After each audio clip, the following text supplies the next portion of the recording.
Welcome back. Congress is expected to send a massive $1.9 trillion stimulus bill to the president's desk as soon as tomorrow to help businesses, schools, and those who are behind on their bills.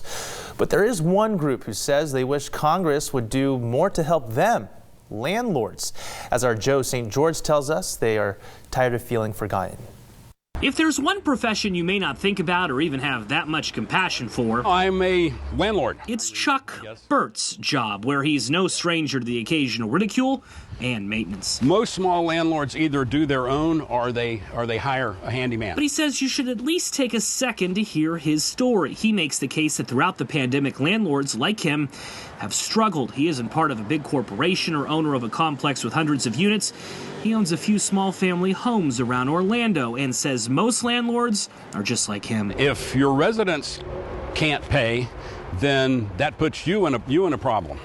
And unfortunately, we have been sort of the forgotten entity in this. Nationwide, about 12 million Americans have struggled to pay rent this pandemic. Various nationwide eviction moratoriums have been in place since last March. Chuck says that has meant many small landlords haven't been collecting rent. We've gotten no help with no relief from taxes, property taxes, no relief from insurance, no relief from any of our other obligations as far as maintenance.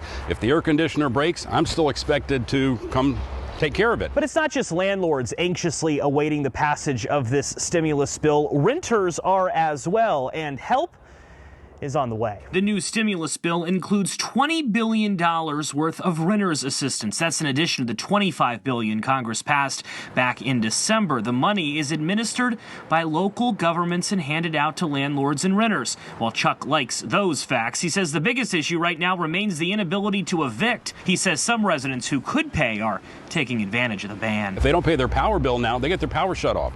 If they don't pay the water bill, they get their water shut off. If they don't pay for other services, but we're the one service that they can get away with not paying for. Well, Chuck knows all of this sounds a bit harsh. He says that's the reality thousands of small landlords are facing, arguing not every landlord is a millionaire. The average landlord only makes a couple $100 a unit per month. In Winter Park, Florida, I'm Joe St. George.